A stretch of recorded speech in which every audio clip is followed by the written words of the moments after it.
Hello friends, I am Shivani and this is the episode 2 of Happy Marriage Japanese Drama। Episode की starting होती है, हम देखते हैं यहाँ पर हकुतो और चीवा को जो कि मैरिज रजिस्ट्रार ऑफिस आए होते हैं अपनी शादी को रजिस्टर कराने के लिए, जिसमें कि वो बाहर निकलते हैं। यहाँ पर वो कहता है कि अब मैं जा रहा हूँ, तो जिसपे कि चीवा काफ़ी ड्रेसअप होकर आई होती है, तो कहती है तुम्हें मुझसे कुछ कहना नहीं, मतलब क्या हम किसी डेट या कॉफ़ी पे नहीं चल सकते। जिसपे हकुतो उसका मजाक बनाते हुए कहता है कि मेरे पास टाइम नहीं है, just a waste of time. And सोचती वेस्ट ऑफ टाइम, एंड तभी हकुतो वापस आता है, उसे कॉल देता है और कहता है कि ये जो फ़ोन है अब तुम इसे अपने पास ही रखना, ये तुम्हारे न्यू फ़ोन है। एंड यहाँ से वो चला जाता है कि इसमें सिर्फ मेरा नंबर सेव है, बाकी तुम कर सकती हो। चीवा सोचती है यार इतना तैयार हो के आई, इसे तो कुछ फ़र्क ही नहीं पड़ा। एंड फिर हम देखते हैं चीवा अपने घर आ जाती है, अपने डैड के साथ खाना खा रही होती है, जिसपे उसके डैड कहते हैं बेटा बताओ ना तुम्हारी शादी की जो प्लानिंग है वो कहाँ करोगे, हवाई में या फिर कहीं और। एंड यहाँ पे उसके डैड उसको बहुत सारे खाने की डिशेस दिखाते हुए कहते हैं कि पता तुमने अपने खाने के मेन्यू में ये रखवाना वो रखवाना।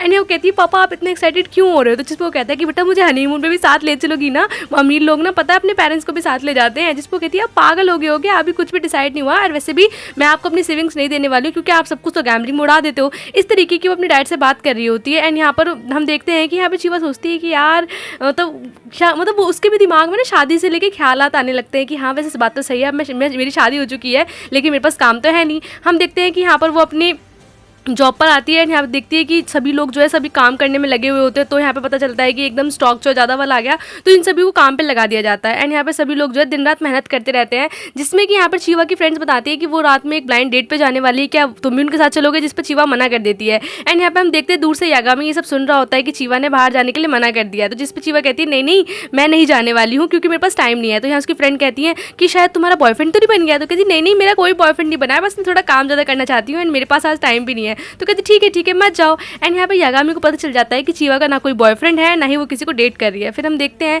कि यहाँ पर चीवा कितनी मेहनत से काम करती है, जिस पर यागामी उसकी तारीफ करता है कि तुम बाकी लड़कियों जैसी नहीं हो, कितनी मेहनती हो, तुम यहाँ पे और चीज़ों उसके बजाय जो है अपने काम को प्रेफरेंस देती हो, मुझे तुम जैसे लोग बहुत पसंद है। एंड चीवा उसकी बातों पर ज़्यादा ध्यान नहीं देती, कहती है अच्छा ठीक है। एंड यहाँ पे वो हम देख के पता चलता है कि कहीं ना कहीं यागामी जो है चीवा को पसंद करने लगा है। एंड बाकी लड़कियाँ जो है वो चीवा को यागामी को पसंद करती हैं। एंड हम देखते हैं कि यहाँ पर चीवा जो है वो सोचती है कि यार ये सब उसे नहीं सोचना चाहिए क्योंकि शायद उसकी मिसअंडरस्टैंडिंग हो सकती है क्योंकि उसकी तो शादी हो चुकी है।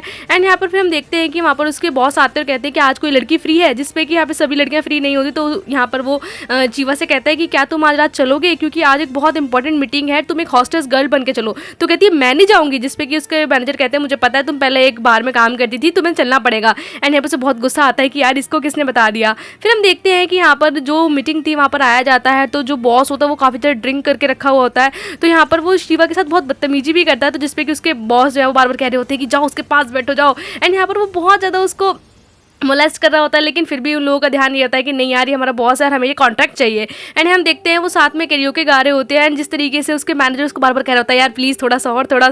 एंड यहाँ पर बहुत जब बहुत ज़्यादा हद कर देता है तो चीवा को गुस्सा जाता है, वो धक्का दे के वहाँ से चली जाती है, जिसपे कि उसके मैनेजर और जो सेक्रेटरी होती है वो बाहर आके कहते हैं कि चीवा प्लीज़ वापस चलो और प्रेसिडेंट से माफ़ी मांगो, प्लीज़ माफ़ी मांगो। तो वो कहती है मैंने ऐसा कुछ किया ही नहीं जो मैं माफ़ी मांगूँ, जिसपे कि उसके बॉस कहते हैं मैं तुम्हें फिर काम से निकाल दूंगा। कहती निकाल दो, वैसे ही पता है मेरी शादी हो चुकी है और मेरी शादी पता है जिससे हुई है उसको 50 लाख मिलियन का ना पूरे साल का टर्नओवर है, मैं क्यों माफी करूं। अब वहाँ से गुस्से में चली जाती है। एंड यहाँ सोचती है कि अब मैं किसी की बातों में नहीं आऊँगी ना झुकूंगी। तभी हम देखते हैं कि उसका ध्यान एक ड्रेस पे जाता है जो कि एक वेडिंग ड्रेस होती है, उसे देख के उसे बहुत अच्छा लगता है। एंड यहाँ सोचती है कि यार मेरी शादी तो हो चुकी है, तो शादी के बारे में ख्याल रखना कोई बुरी बात तो नहीं है। एंड यहाँ पर उसे जो है हमारे जो CEO है उसे वो याद आते हैं कि यार उससे मेरी शादी होगी तो मैं ऐसी ड्रेस पहनूंगी ऐसी ड्रेस पहनूंगी। एंड यहाँ पर वो इस तरीके की बातें सोच रही होती है। एंड जैसे ही वो ये सब बातें सोच रही होती सोचती है कि यार इतनी अच्छी ड्रेस है तो ऐसा करती है इसकी फ़ोटोज़ ले लेती हूँ, बहुत अच्छा है। एंड यहाँ पर वो उस ड्रेस की ना फ़ोटोज़ लेना स्टार्ट कर देती है। एंड जैसे ही वो फ़ोटोज़ ले रही होती है तभी सामने उसकी फ्रेंड आती है, कहती तुम यहाँ क्या कर रही हो, तुम हमें तो लगा कि तुम डेट पे जाओगी। तो कहती है अरे नहीं यार हम डेट पे गए थे लेकिन वहाँ पर ना सबके सब बेकार थे। एंड उसकी फ्रेंड देखती है कि उसने फ़ोटोज़ लिए हैं, जिसको कहती है कि तुमने फ़ोटोज़ क्यों लिए हैं। एंड यहाँ पर हम पीछे से देखते हैं कि हकुतो पीछे से आ जाता है, जिसपे कि वो सोचती है कि मुझे से बता ही देना चाहिए। एंड यहाँ वो बताने ही वाली होती है, तो जिसपे कि हकुतो उसके पैर पे पैर रख देता है, कहता है कि तुमने जो बच्चा ढूंढा था ना वो बच्चा रो रहा है। तो कहती है मैंने कौन सा बच्चा ढूंढा था, एंड जाके पुलिस को दे दो। मतलब जानबूझ के बहाना बना के वहाँ से चीवा को ले आता है। तो जिसपे वो कहता है कि तुम पागल हो गया, तुम हमारी शादी के बारे में सबको क्यों बताती फिर रही हो। एंड यहाँ पर जब तुम ये सब बताओगी ना, मैं वैसे भी नंबर 1 बैचलर हूँ, मेरा जो है मैगजीन्स वगैरह में नाम आते हैं, मेरी जो वैल्यू गिर जाएगी। पता तुम्हारे बारे में क्या लिखेंगे, तुम बार में काम करती थी, गरीब लड़की हो, इस तरीके की बातें करेंगे। तो इससे अच्छा होगा कि जब तक तक मैं तुम्हें ना कहूँ, तुम बताओ ना। तो कहती तुम्हें मेरे बारे में कैसे पता चला? तो कहती जो मैंने तुम्हें फ़ोन दिया था ना उसमें GPS इंस्टॉल है। एंड ये कहती ठीक है मैं नहीं बताऊँगी किसी को भी। फिर हम देखते हैं कि यहाँ पर नेक्स्ट डे वो जो है उसके डैड जो है वो लगे पड़े होते हैं अपने गैम्बलिंग की 1 2 3, उनका तो यही काम होता है। जिस पर वो कहती है डैड मैंने सिर्फ आपको 1000 रुपये बोले हैं, आप उससे ज़्यादा अपनी गैम्बलिंग में नहीं लगा सकते। फिर हम देखते हैं यहाँ पे चीवा सोचती है कि यार उसने उसे कल जाने के लिए कहा था तो वो ड्रेसअप नहीं होती, क्योंकि वो ड्रेसअप होके गई थी, फ़र्क तो पड़ता नहीं, तो वो कैजुअली ड्रेस हो जाती है। जिसपे कि आते ही यहाँ पर हक्कू तो कहता है ये कैसे बेकार से कपड़े पहने हैं, तुम्हें मैंने डेट के लिए बोला था। तो कहती है डेट के लिए? कैसा, हम सच में डेट पर जाने वाले हैं? एंड यहाँ पर फिर हम देखते हैं कि हक्कू तो उसको गाड़ी में बैठाता है एंड यहाँ पर एक बहुत बड़े शोरूम में लेकर आता है एंड उसके लिए बहुत सारी जो ड्रेसेस हैं वो दिखाता है कि ये पहनो ये पहनो। एंड यहाँ पर सब कुछ उसके लिए ट्राई करता है, प्यारी प्यारी हील्स, शूज़, इवनली उसके लिए पेंडेंट्स भी ट्राई करता है। एंड यहाँ पे ये सब चीज़ें देख के ना कहीं चीवा को बहुत अच्छा लग रहा होता है। एंड जब वो पूरी ड्रेसअप होकर आती है तो हक्कू को देख के बहुत अच्छी लगती है। एंड यहाँ पर हक्कू तो उसकी तारीफ करता है कि ये तुम पे बहुत अच्छा लग रहा है। एंड यहाँ सोचती है कि वो उसके पास आकर उसे किस करेगा, बट वो सीधा निकल जाता है। फिर हम देखते हैं हक्कू से और कहीं नहीं, वो अपने मेंशन में लेकर आया होता है। एंड यहाँ पर और भी फैमिली के मेंबर्स होते हैं एंड चीवा थोड़ी देख के डर रही होती है कि यार ये मैं कहाँ आ गई हूँ। फिर हम देखते हैं कि यहाँ पर सभी लोग होते हैं, तो जैसे ही वो आकर बताता है कि मैं वापस आ गया हूँ। एंड यहाँ पे जितने भी फैमिली मेंबर्स होते हैं वो जानबूझ के उसके बारे में बात करने लगते हैं कि तुम तो काफ़ी बड़े हो गए हो हक्कू, तो काफ़ी टाइम बाद तुम्हें देखा है। एंड जब भी तुम गए थे जब भी ऐसे ही चले गए थे किसी को बिना बताए, और आज भी वापस आए हो तो बिना बताए आए हो। तो वो बताता है कि मैं अमेरिका में था, मैंने MBA की डिग्री करी है, मैंने बिजनेस के बारे में पढ़ाई करी है। एंड वहाँ पे अपनी जो अचीवमेंट उसने करी होती तो बताता है, जिसपे सब उसको कहते हैं कि तुम भले अमेरिका में अच्छा कर रहे होगे लेकिन जापान काफ़ी अलग है। लेकिन उसके एक अंकल आंटी की तारीफ करते हैं, नहीं मैंने तुम्हारे बारे में बहुत अच्छी बातें सुनी है तो मैं भी तुम कुछ अच्छा करोगे। एंड यहाँ पर हक्कू तो अपने बारे में बता रहा होता है, जिसपे कि उसकी दादी कहती हैं कि वैसे तुम्हें 15 साल हो चुके हैं गए हुए, तुम 15 साल वापस आए हो और हमें तो नहीं लगता है कि तुमने कुछ किया होगा। एंड यहाँ पर उसके मतलब इस तरीके से बातें करने लगते हैं, जिसपे कि यहाँ पर सभी लोग देख के पता चलता है कि उसका कितना मजाक बना रहे होते हैं, उसको आउटसाइडर कह रहे होते हैं। क्योंकि हक्कू की जो मॉम थी वो एक्चुअली में एक उसके डैड थे, उन्होंने भी एक ऐसी बार हॉस्टल से शादी करी थी, इसलिए हक्कू को ज़्यादा वैल्यू नहीं दी जाती। लेकिन तभी उसके दादा कहते हैं कि इसे मैंने बुलाया है। एंड यहाँ पर वो चीवा के बारे में बताता है कि इससे मेरी बहुत जल्दी शादी होने वाली है। यहाँ पर चीवा जब अपना इंट्रोडक्शन देती है थोड़ी सी वो डर भी रही होती है, जिसमें कि यहाँ पर सभी लोग कहते हैं कि आप हकूतो को अपने आधे शेयर्स क्यों दे रहे हैं, जिसपे कि उसके जो दादा होते हैं बताते हैं कि एक्चुअली हकूतो के डैड यानी सीजी उसकी तबीयत बहुत ख़राब है तो वो हॉस्पिटल में एडमिट है, इसीलिए अब ये सब सीजी के अंडर है, तो सीजी के बाद ही हकूतो को ही जाता है। जिसपे कि हकूतो को पता ही नहीं होता कि उसके डैड को आखिर बीमारी क्या है और उसके डैड हॉस्पिटल में एडमिट क्यों है। जिसपे कि उसके दादाजी उसे डांटते हैं कि तुम अपने डैड से मिलना चाहिए, जिसपे कि यहाँ पर हकूतो कहता है कि मेरे डैड मुझे देख के खुश नहीं होंगे। फिर हम देखते हैं कि फैमिली मेम्बर एज ऑलवेज उसका मजाक बनाने लगते हैं कि सीजी और हकूतो में सिर्फ कोई डिफरेंस नहीं है, उसने भी एक बार हॉस्टेस पसंद करी थी एंड यहाँ पर हकूतो ने भी एक बार हॉस्टेस ही पसंद करी है, मतलब कि दोनों का जो चॉइस है एक बाहर की लड़की उठाकर ले आए हैं। इस तरीके से मजाक बनाते हैं एंड यहाँ पर सब कहते हैं कि हमें पता है कि लड़की क्या काम करती है। कुछ देर तक तो चीवा चुपचाप सारी इंसल्ट को सुनती रहती है एंड यहाँ पर उसकी माँ की भी बेइज्जती हो रही होती है, हकूतो की एंड इवनली चीवा की भी, लेकिन वो चुप रहता है। एंड यहाँ पर लेकिन जब बहुत ज़्यादा अति हो जाती है ना, जब चीवा से सहन नहीं होता कि यार ये कितना गंदा गंदा बोल रहे हैं, तो चीवा जो है गुस्से में उसे सोचती कि यार अब बस अब तुम्हें बोलना पड़ेगा। एंड यहाँ वो बोलने लगती है कि आप लोग कैसी फैमिली हो एंड यहाँ पे इस फैमिली का मतलब क्या है, फैमिली होती है एक दूसरे को सपोर्ट करने के लिए, लेकिन आप तो सिर्फ हकूतो की टांगे खींचने में लग रहे हो एंड यहाँ तो आप सिर्फ उसकी बेइज्जती कर रहे हो। हाँ मैं एक बार टेंडर हूँ, लेकिन कोई भी बार टेंडर ये नहीं चाहती है कि वो अपना काम मतलब जब उसे ज़बरदस्ती कराया जा रहा है या फिर उसकी कुछ ना कुछ मजबूरी होती है। एंड यहाँ पर मुझे नहीं पता हकूतो की मॉम क्या थी क्या नहीं, लेकिन आप मुझे उस तरीके से मुझसे कंपेयर नहीं कर सकते एंड इस तरीके से उनकी बेइज्जती नहीं कर सकते। यहाँ चीवा अपने लिए भी स्टैंड लेती है एंड इवनली हकूतो के लिए भी लेती है। फिर हम देखते हैं कि हकूतो यहाँ पर सबको बाद में मिलने के लिए बोलकर चला जाता है एंड यहाँ पर उसके दादाजी को अच्छा लगता है कि किस तरीके से चीवा ने स्टैंड लिया। एंड यहाँ चीवा बहुत गुस्सा होती है कि तुम मुझे इसलिए यहाँ पर ले आए थे बेइज्जती के लिए एंड यहाँ पर तुम मेरी क्या करोगे, तुम्हारी मॉम की बेइज्जती हो रही है, तुम उनके लिए तो खड़े नहीं हो रहे हो एंड यहाँ पर मेरे और तुम्हारी फैमिली में बहुत बड़ा गैप है, मैं बहुत गरीब हूँ और तुम लोग बहुत अमीर हो, मुझे ये शादी नहीं चाहिए। एंड यहाँ पर वो कहती है कि शुरू में मुझे अच्छा लगा जब तुमने मुझे इस तरीके से अप्रिशिएट किया, कपड़े दिलाए, लेकिन अब मुझे ऐसा लग रहा है कि हमें बहुत बड़ा डिफरेंस है, मैं तुम्हारे साथ नहीं रह सकती और ऐसी फैमिली के साथ तो बिल्कुल भी नहीं। एंड यहाँ पर वो अपना जो उसके गले में पेंडेंट होता है, इवनली जो रिंग भी होती है, उसे निकाल कर यहाँ पर हकूतो को दे देती है। हकूतो जो भी है वो चीवा की सारी बातों को चुपचाप सुनता रहता है। यहाँ पे चीवा कहती है ये कपड़े मैं धोकर तुम्हें वापस दे दूंगी एंड यहाँ पे ये सब चीज़ें पकड़ो, जिस पे चीवा उसे ये सब बोलकर चली जाती है एंड यहाँ हकूतो समझ नहीं पा रहा होता है कि क्या करे क्या नहीं करे। फिर हम देखते हैं यहाँ पर जो हकूतो के दादाजी होते हैं या उसकी दादी होती है, बातें कर रहे होते हैं कि ये कैसी वुमेन थी एंड ये कहाँ से आई, जिसपे कि उसके दादाजी बताते हैं कि तुम्हें पता है यूको याद है, जैसे यूको सुनते ही यहाँ पे उसकी दादी को गुस्सा जाता है, जिसपे बताती है कि वो यूको की ही ग्रैंड चाइल्ड है यानी कि उसकी पोती है एंड मैंने ही यहाँ पर हकूतो को कहा उसे शादी करने के लिए, और वैसे भी सीजी जी के बाद सब कुछ हकूतो को ही जाता है। तो इस पे कोई बात या बहस की मुझे कोई गुंजाइश चाहिए नहीं। एंड यहाँ पर हकूतो जो है एक बहुत ही स्किल लड़का है, उसमें बहुत ज़्यादा काबिलियत है। फिर हम देखते हैं यहाँ पे चीवा के पापा को, जो कि सिर्फ बैठ के यहाँ पे नूडल्स वगैरह खा रहे होते, जिसपे कि वो कहती है आपने क्या बदतमीजी कर रखी है, क्या यहाँ पे ये गंदगी मचा रखी है, मैंने सिर्फ आपको 1000 रुपये गए थे और आपने 5000 लगा दिए, आपको बस पैसे कहाँ से आए। और वो देखती है कि उसके डैड ने उसकी एक बहुत महंगी ड्रेस थी जो कि बेच दी होती है, जिस पर उसके डैड कहते हैं पता है वो 6500 की बिची।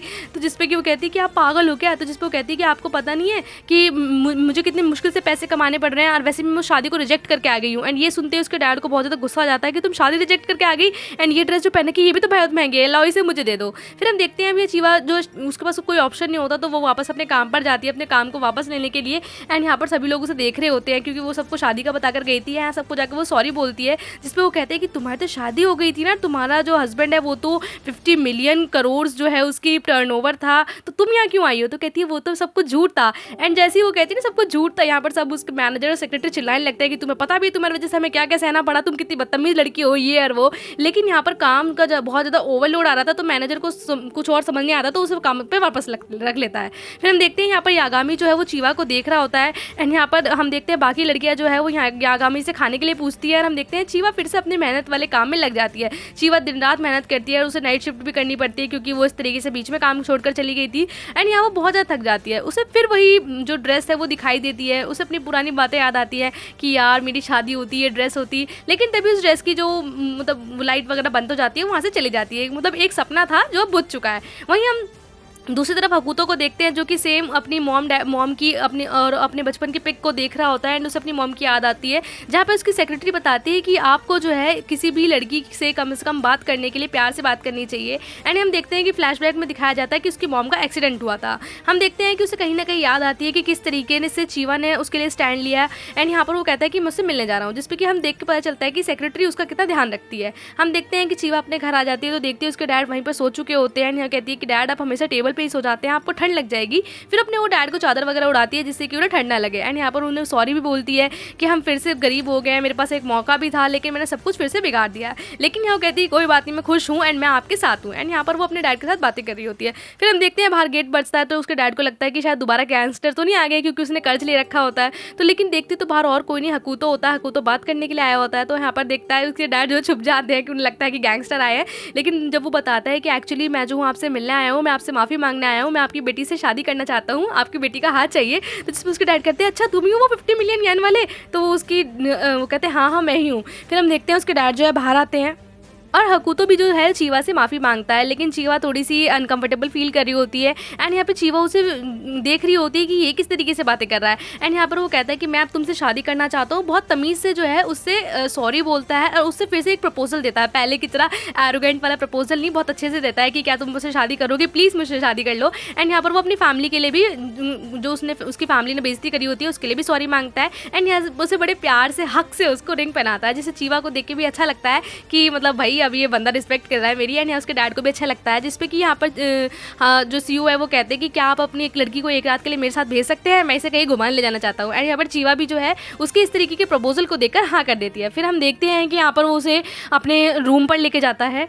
चीवा भी उससे रेडी हो जाती है कि उसके अपार्टमेंट में जाने के लिए। एंड यहाँ चीवा को बहुत अच्छा लग रहा होता है एंड बहुत थोड़ी वो शाय है, शर्म भी आ रही होती है। एंड जैसे ही वो उसे अपार्टमेंट लेके जाता है तो वो अपने कपड़े वगैरह चेंज करने लगता है। तो यहाँ पे चीवा की नज़र उसके रूम में जाती है, कहती है इतना गंदा कर रखा है, ये आपने क्या कर रखा है, इतनी गंदी। तो कहता है मैं तो ऐसे ही रहना पसंद करता हूँ। तो जहाँ पे चीवा जो है वहाँ सामान उठाने लगती है तो वो उसे पीछे से हक कर लेता है कि तुम सफाई मत करो, रहने दो। एंड चीवा कहती है क्या हुआ। एंड यहाँ पर वो चीवा के पास आके उसको किस करने लगता है, बट चीवा को थोड़ा सा अनकंफर्टेबल फील होता है, वो पीछे जाने लगती है। लेकिन जो यहाँ पर हकूतो है उसको किस करने के लिए पास आ ही रहा होता है।